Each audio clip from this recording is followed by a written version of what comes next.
तो हेलो साथियों, नमस्कार। स्वागत है आपका अपने चैनल सक्सेस जंक्शन एक कदम सफलता की ओर में। और हम लेकर के आ गए हैं आपके लिए एमपी पटवारी परीक्षा 2023 18 अप्रैल शिफ्ट 2 का एग्जाम एनालिसिस, जहां पर आज हम कवर करने वाले हैं Hindi, English, math, reasoning, GK, science, computer और मैनेजमेंट के बहुत सारे प्रश्न हमको यहाँ पर मिल चुके हैं।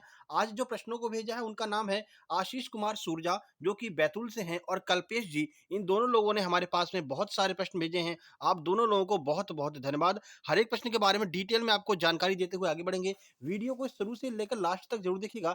लास्ट में हम आपको बताएंगे किस शिफ्ट में कितने प्रश्न आए हैं, मतलब किस सब्जेक्ट में कितने प्रश्न आए हैं, और आज की शिफ्ट का कट ऑफ कितना जाने वाला है। साथ ही साथ में टॉप 5 स्कोरर के नाम भी हम बताएंगे। जिन लोगों ने आज टॉप 5 स्कोर किया है उनके बारे में भी हम आपको जानकारी देने वाले हैं। तो वीडियो को लाइक कर दीजिए, चैनल को सब्सक्राइब कर लीजिए। आपकी जो वनरक्षक और जेल पुलिस की जो क्लासेज हैं वो आपकी 25 या 26 तारीख से शुरू हो जाएंगी। एमपीएसआई एमपीपीएससी की भी क्लासेस 25 से 26 तारीख से शुरू हो जाएंगी सुबह के टाइम पे। ठीक है, चलिए शुरुआत करते हैं। आइए देखते हैं आज का पहला प्रश्न। पहला प्रश्न है, अब तक कुल कितने भारतीय समुद्री तटों को ब्लू फ्लैग प्रमाणन दिया जा चुका है? तो कुल 12 ऐसे तट हैं। करंट अफेयर का यह प्रश्न है। 12 ऐसे तट हैं जिन्हें ब्लू फ्लैग प्रमाणन दिया जा चुका है। ठीक है, अक्टूबर 2022 का प्रश्न है। अक्टूबर वाली करंट अफेयर वाली वीडियो में इसको कवर कराया था शायद मैंने। ठीक है, देखिए, अक्टूबर 2022 तक भारत में कुल 12 ब्लू फ्लैग समुद्र तट है। ठीक है, प्रमाणन केवल समुद्र तटों को ही नहीं बल्कि मरीना और पर्यटन जो बीच होते हैं, पर्यटन नौकाओं को भी प्रदान किया जाता है। भारत में हाल ही में ब्लू फ्लैग समुद्र तट पुदुचेरी में ईडन और केरल कोवलम है। जो तत्कालीन अभी जिसको दिया गया है, तो पुदुचेरी के ईडन और केरल में कोवलम जो तट है, इनको जो है अभी हाल ही में ब्लू फ्लैग प्रमाणन दिया गया है। तो ये पूछा जा सकता है अभी हाल ही में किसे दिया गया, तो केरल के कोवलम को सबसे लास्ट में दिया गया। ठीक है, सबसे पहला कौन सा था, तो उड़ीसा का कोणार्क तट एशिया में सबसे पहला समुद्र तट है जिसे ब्लू फ्लैग प्रमाणन दिया गया था। ये भी आपके एग्जाम में पूछा जा सकता है। अभी नहीं तो आपके वनरक्षक में पूछा जाएगा, एमपीपीएससी में पूछा जा सकता है। ठीक है, चलिए आगे बढ़ते हैं, अगला प्रश्न देखते हैं। अमृता देवी बिश्नोई पुरस्कार किस क्षेत्र से संबंधित है? सही आंसर है वन्य जीव संरक्षण से संबंधित है अमृता देवी बिश्नोई पुरस्कार। जो बिश्नोई लोग होते हैं वो वन्य जीवों का बहुत आदर सम्मान करते हैं, उनका बचाव का हमेशा प्रयास करते हैं। ठीक है, ये बहुत अच्छी बात है। तो अमृता देवी बिश्नोई वन्य जीव संरक्षण पुरस्कार वन्य जीव संरक्षण के लिए भारत सरकार द्वारा स्थापित एक राष्ट्रीय पुरस्कार है। यह पुरस्कार अमृता देवी बिश्नोई की याद में दिया जाता है, जो 1730 में खेजड़ी नरसंहार में मारे गए थे, जबकि राजस्थान के खेजड़ी में खेजड़ी के पेड़ों की रक्षा करने की ये कोशिश कर रहे थे। राजस्थान में ये जो है पेड़ों की रक्षा करने की कोशिश कर रहे थे, इसी नरसंहार में ये मारे गए थे। तो अमृता देवी पुरस्कार जो है इसी क्षेत्र में दिया जाता है, वन्यजीव संरक्षण के क्षेत्र में, भारत सरकार के द्वारा। एक प्रश्न आपसे पूछा जाएगा, चिपको आंदोलन किससे संबंधित है? तो चिपको आंदोलन जो है वो जो है वनों के संरक्षण से संबंधित है, ये आपको याद रखना है। अगला अगला प्रश्न है, ग्रीन ऑस्कर किसे कहा जाता है? ये भी आपका करंट अफेयर का प्रश्न है। सही आंसर है विटली अवार्ड जो होता है उसे ग्रीन ऑस्कर कहा जाता है। चलिए कुछ जानकारी आपको देते हैं कि अभी किसने जीता है। तो द विटली अवार्ड को ग्रीन ऑस्कर के रूप में जाना जाता है। यह प्रकृति संरक्षण में योगदान के लिए प्रतिष्ठित अंतर्राष्ट्रीय पुरस्कार है। ठीक है, ये एक अंतर्राष्ट्रीय पुरस्कार है जो कि प्रकृति के संरक्षण में जो भी योगदान देते हैं उनको ये पुरस्कार दिया जाता है। ठीक है, अभी सुबह वाली वीडियो में कमेंट किया था, सर आपकी स्पीड बहुत तेज रहती है, कृपया स्पीड कम कीजिए। तो हम उसी आधार पर चल रहे हैं। ठीक है ना, कोई दिक्कत तो नहीं है आप लोगों को। देखिए, 27 अप्रैल 2022 को प्रसिद्ध भारतीय वन्यजीव संरक्षणवादी चारुदत्त मिश्रा को प्रतिष्ठित विटली गोल्ड पुरस्कार से सम्मानित किया गया है। 2022 की जो विटली गोल्ड अवार्ड है वो किसे दिया गया है? तो चारुदत्त मिश्रा को दिया गया है। 2021 को 21 वाला किसे दिया गया था? तो नुकलू फोम को 2021 वाला दिया गया था। ये दोनों आपको याद रखना, हो सकता है आगे आपसे पूछा जाए। ठीक है, आगे बढ़ते हैं। 108वीं विज्ञान कांग्रेस कहाँ पर शुरू की गई थी? मतलब एग्जैक्ट जगह का नाम पूछा था। तो तुकडोजी महाराज नागपुर विश्वविद्यालय जो है, वहां पर जो है 108वीं विज्ञान कांग्रेस शुरू की गई थी। नागपुर में यह शुरू की गई थी। 108वीं विज्ञान कांग्रेस के बारे में हम आपको अपनी करंट अफेयर वाली वीडियो में ऑलरेडी करा चुके हैं, पूरी जानकारी आपको दे चुके हैं। ठीक है, देखिए, देखो तो आपको बता दें कि हमने 5 वीडियो करंट अफेयर की नहीं 3 वीडियो करंट अफेयर की बनाई है। जनवरी फरवरी 2023, नवंबर दिसंबर 2022 और अक्टूबर 2022। ये तीनों वीडियो देख करके जाइए। करंट अफेयर के बहुत सारे प्रश्न आपको यहीं पर देखने को मिलेंगे। इसके अलावा आपका वनरक्षक का एग्जाम आने वाला है, एमपीपीएससी आने वाला है। तो मार्च और अप्रैल इन दोनों की करंट अफेयर बहुत जल्द हम लेकर के आने वाले हैं। जो सारे महत्वपूर्ण प्रश्न होंगे उनको हम यहाँ पर कवर करेंगे। ठीक है, देखिए, प्रधानमंत्री नरेंद्र मोदी ने वीडियो कॉन्फ्रेंसिंग के जरिए 108वीं भारतीय विज्ञान कांग्रेस को संबोधित किया। 5 दिवसीय सत्र राष्ट्र संत तुकोड़जी महाराज नागपुर विश्वविद्यालय में आयोजित किया गया। 108वीं भारतीय विज्ञान कांग्रेस इस वर्ष अपनी शताब्दी मना रहा है, यानी 100 साल पूरे हो गए। ठीक है, आईसीएस का पिछला संस्करण जनवरी 2020 में बेंगलुरु में आयोजित किया गया था। इस वर्ष की थीम क्या है, ये आपसे पूछा जा सकता है कि इस वर्ष की थीम क्या है विज्ञान कांग्रेस की।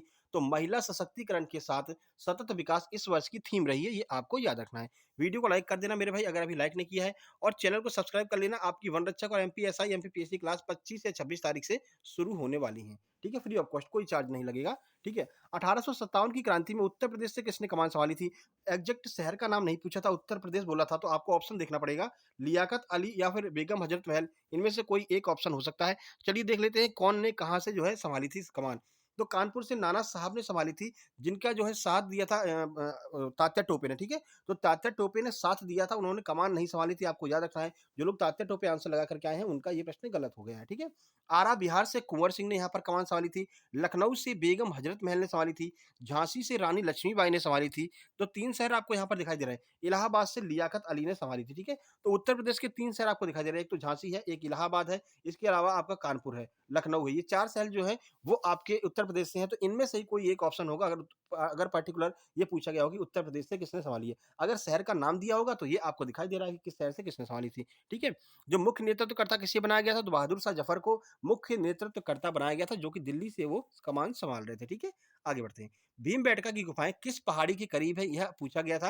आंसर देखते हैं। तो विंध्यन पहाड़ी के करीब है भीमबेटका की गुफाएं। भीमबेटका के बारे में आपको बहुत सारी जानकारी आज सुबह वाली वीडियो में हमने दिया है।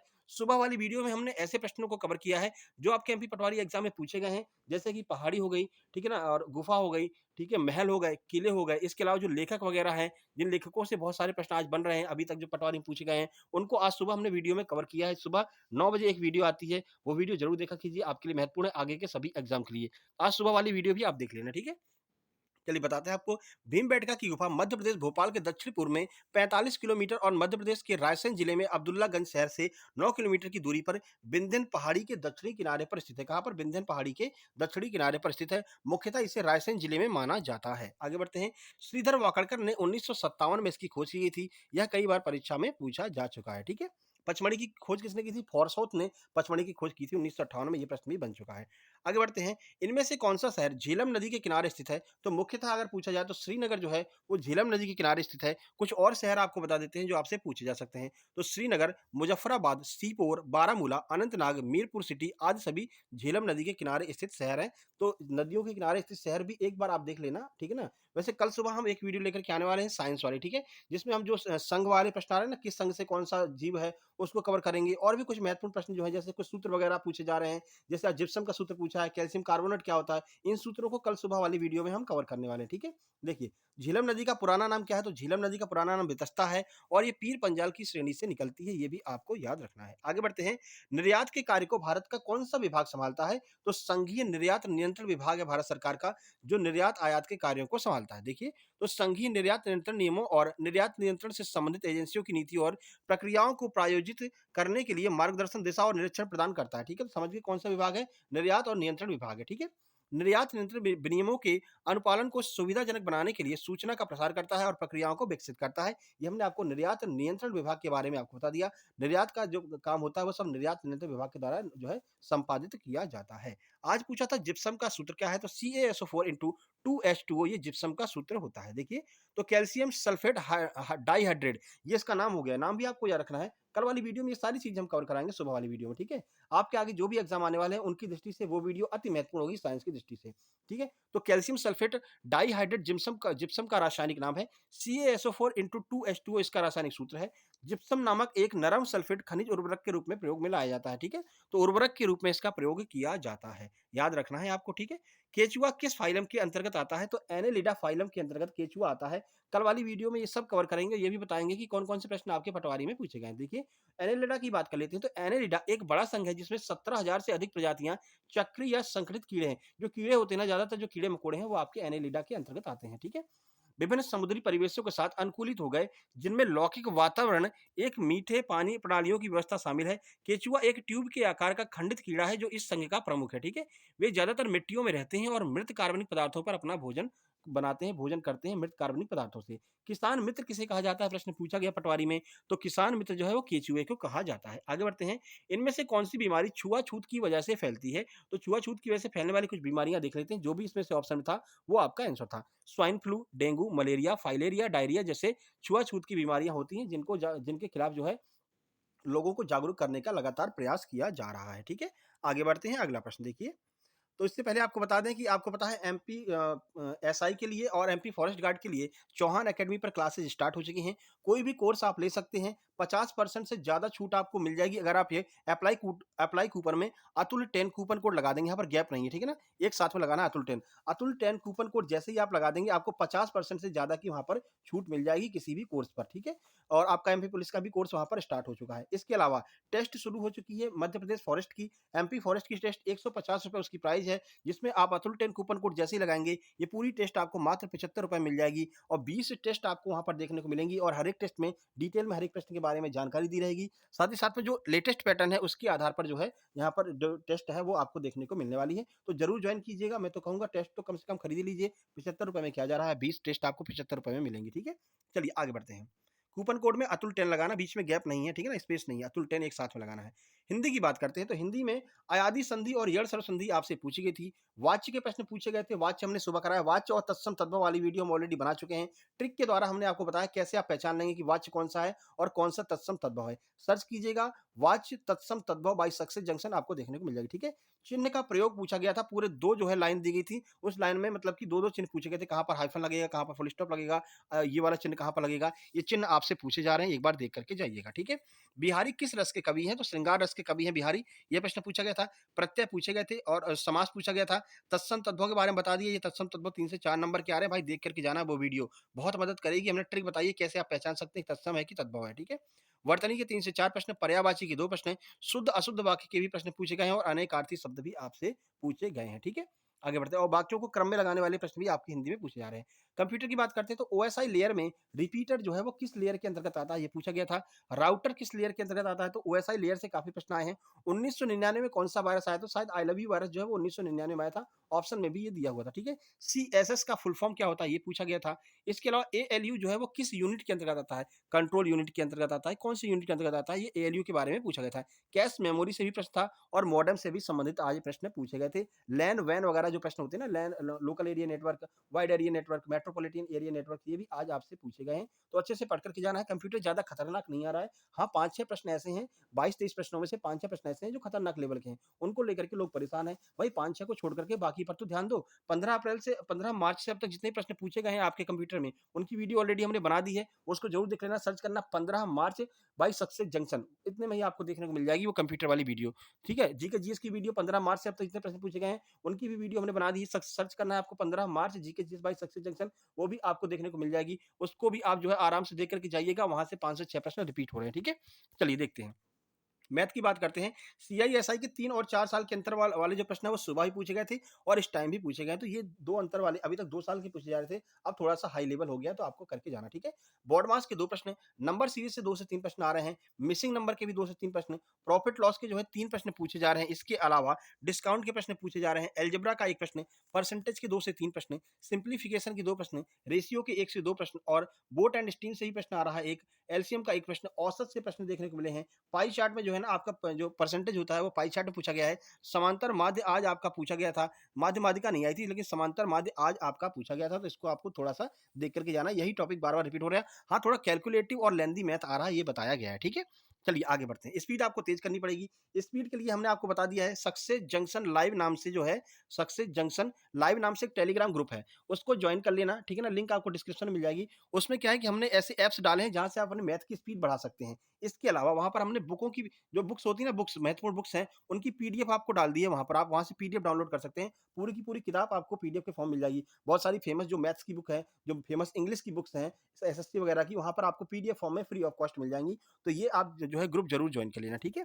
आगे बढ़ते हैं। रीजनिंग की बात करते हैं। दिशा दूरी से 2 प्रश्न थे। वर्गाकार मेज़ पर कुछ अंदर और कुछ लोग बाहर देख रहे थे। इससे रिलेटेड 3 प्रश्न बने हुए थे, ठीक है? मिसिंग नंबर के प्रश्न थे। कथन और निष्कर्ष से 2 प्रश्न, ब्लड रिलेशन के 2 प्रश्न, सिटिंग से 3 प्रश्न, मिरर इमेज के 2 प्रश्न थे, नंबर सीरीज के 3 प्रश्न, एनालॉजी के 2 से 3 प्रश्न और अगली इमेज क्या होगी, इससे लेकर के 4 से 5 प्रश्न पूछे गए थे। तो ये आपके रीजनिंग के टॉपिक हो गए। इनको आप ठीक है अपने हिसाब से प्रिपेयर करके जाना, ठीक है? चलिए प्रबंधन की बात करते हैं तो फेयोल के नियम लगभग हर शिफ्ट में पूछे जा रहे हैं। तो फियोल के नियम से से संबंधित जो प्रश्न है उनको आपको करके जाना है। संगठन के 2 प्रश्न आए थे, एचआर से संबंधित प्रश्न पूछा गया था। इसके अलावा प्रबंधन का 1 प्रश्न, मार्केटिंग के 2 प्रश्न और लॉजिकल रीजनिंग के भी 4 से 5 प्रश्न लॉजिकल प्रबंधन के आ रहे हैं। लॉजिकल प्रबंधन के ऊपर case study bye success junction search करेंगे, एक वीडियो आपको देखने को मिल जाएगी जहाँ पर हमने आपको सॉल्व करके बताया कि कैसे लॉजिकल वाले प्रश्नों को आप आसानी से सॉल्व कर सकते हैं, क्या युक्ति लगा सकते हैं, क्या ट्रिक लगा सकते हैं इन प्रश्नों को सॉल्व करने के लिए, ठीक है? आगे बढ़ते हैं। इंग्लिश की बात कर लेते हैं मेरे भाई। पीक्यूआरएस के आज फिर से 8 प्रश्न देखने को मिले हैं और अच्छे लेवल के प्रश्न हैं। पीक्यूआरएस के ऊपर हमने 2 वीडियो बनाई है, ठीक है? एक सिंपल लेवल की और एक एडवांस लेवल की। दोनों वीडियो आप देख लेना, वो ट्रेंडिंग में भी चल रही है, लगभग 35-36 हज़ार उसपे व्यूज़ भी आ चुके हैं। ट्रिक के द्वारा हमने पीक्यूआरएस को सॉल्व करना बताया। तो PQRS by success junction search करेंगे तो आपको देखने को मिल जाएगा। अच्छे से प्रैक्टिस करके जाइए, यहाँ से एक लार्ज नंबर आपको मिल सकता है। एक्टिव वॉइस, पैसिव वॉइस के 4 से 5 प्रश्न मिल रहे हैं। एक्टिव पैसिव की भी हमने 2 वीडियो बनाई हैं, एक एडवांस लेवल, एक नॉर्मल लेवल। वो दोनों वीडियो आपको देख कर के जाना, वहाँ से भी आपको प्रश्न देखने को मिल रहे हैं। नरेशन के 4 प्रश्न आए हैं, नरेशन की भी 2 वीडियो बनाई है, advance level, normal level, search करना नरेशन बाय सक्सेस जंक्शन। ये तीनों टॉपिक की वीडियो हम बना चुके हैं, ट्रिक के द्वारा कैसे सॉल्व करें देखते ही उड़ा देंगे आप, ठीक है? तो एक बार आप सर्च करके देख करके जरूर जाना, ठीक है? सब्जेक्ट वर्ब वर्ब एग्रीमेंट से 2 प्रश्न, एरर फाइंडिंग के 2 प्रश्न, मिसस्पेलिंग जो मिसस्पेल्ड होती है उसके 2 प्रश्न, इडियम्स और फ्रेज के भी 2-2 प्रश्न देखने को मिल रहे हैं। इडियम फ्रेज की वीडियो बना दी है, वो भी आप देख करके जा सकते हैं, ठीक है? ओवरऑल सब्जेक्ट की अगर हम बात करते हैं तो मैथ और रीजनिंग को मिलाकर के 65 नंबर आए थे। आज जीके जीएस का ज्यादा जो है पोर्शन आया था। 42 नंबर की जीके और साइंस है जिसमें कि जीके जीएस ज्यादा पूछी गई थी, ठीक है? करंट अफेयर के भी प्रश्न वहां में लगभग 5 से 6 प्रश्न करंट अफेयर के पूछे गए हैं। करंट अफेयर वाली तीनों वीडियो मेरे भाई देख करके जाना, बहुत फायदा आपको करेंगे, ठीक है? इंग्लिश के 25 प्रश्न हैं, मैनेजमेंट के 18 प्रश्न पूछे गए हैं, हिंदी के 25 पूरे पूछे गए हैं और कंप्यूटर के लगभग 22 प्रश्न पूछे गए जिनमें 5 से 6 प्रश्न ही कठिन है, बाकी आप परीक्षा मंथन वगैरह जो बुक है, वहाँ से आप कर सकते हैं, ठीक है? चलिए, टॉप 5 स्कोरर की बात करते हैं, जो आज के टॉप 5 स्कोरर हैं। सबसे पहला 148 नंबर मिला, फिर 142, 137, 140, 132 ये आज हमको जो है टॉप स्कोरर मिले हैं। आज के कट ऑफ की बात करते हैं तो 140 प्लस ही कट ऑफ रहने वाला, क्योंकि पेपर ज़्यादा कठिन नहीं था, ठीक है? इसके अलावा आपको बता दें टेलीग्राम चैनल हमारा सक्सेस जंक्शन के नाम से है, इसको आप जो है सर्च करके ज्वाइन कर लीजिएगा। नीचे डिस्क्रिप्शन में इसकी लिंक भी दी गई है, ठीक है? बाकी मिस्टर अतुल 800 के नाम से आप हमें इंस्टाग्राम पर फॉलो कर सकते हैं और अपनी शिफ्ट के किसी भी प्रश्न को आप जो है इस नंबर पर सेंड कीजिए, 7052547003। इस नंबर पर अपने प्रश्नों को जरूर सेंड कीजिएगा अपने नाम के साथ में, जैसे ही आप एग्जाम सेंटर से बाहर निकलते हैं, ठीक है? बाकी वीडियो पसंद है, वीडियो को लाइक कर दीजिए, शेयर कर दीजिए, चैनल को सब्सक्राइब कर लीजिए और अपने सभी भाइयों को बता दीजिए, छोटे बड़े भाई बहनों को, कि आपकी जो ये क्लास है फॉरेस्ट गार्ड वाली, वो आपकी 25 तारीख से शुरू हो रही है। Forest MPSI, MPPSC, MP one रक्षक, जेल प्रहरी की फ्री क्लास आपकी 25 या फिर 26 तारीख से स्टार्ट हो रही है। तो मेरे भाई सक्सेस जंक्शन पर जरूर ज्वाइन कीजिए, जरूर जुड़ लीजिए, ठीक है ना? और टेस्ट जो है टेस्ट सीरीज आप ज्वाइन कर लीजिए चौहान सर की, वो आपको इतनी कम प्राइस में मिल जाएगी, है ना? 75 रुपए में मिल जाएगी अतुल 10 कूपन कोड लगाते ही। कोई भी कोर्स भी आप ले सकते हैं अतुल 10 कूपन कोड लगा करके, 50% से भी कम प्राइस में आपको वहाँ पर जो है कोर्स मिल जाएगा कोई भी। और 1 साल की वैलिडिटी आपको पता है फॉरेस्ट गार्ड का जो है वैकेंसी 5000 और आने वाली हैं, तो 1 साल की वैलिडिटी कर दी है चौहान सर ने, तो वहाँ पर आप फॉरेस्ट गार्ड वाला कोर्स खरीद सकते हैं 1 साल की वैलिडिटी के साथ में। जो भी वहाँ पर प्राइस होगी शायद 800-900 रुपए प्राइस होगी। आप जैसे ही अतुल 10 कूपन कोड लगाएँगे, आपको 350-400 रुपए में वो पूरा का पूरा बैच मिल जाएगा। आराम से 1 साल तक तैयारी कर सकते हैं। हर लेवल पर तैयारी वहाँ पर कराई जाती है, ठीक है? चलिए, कल सुबह वाली वीडियो साइंस की आने वाली है, जो कि आपकी वन रक्षक, एमपीएसआई और एमपीपीएससी के लिए भी महत्वपूर्ण है। तो मिलते हैं कल सुबह, तब तक के लिए नमस्कार, धन्यवाद।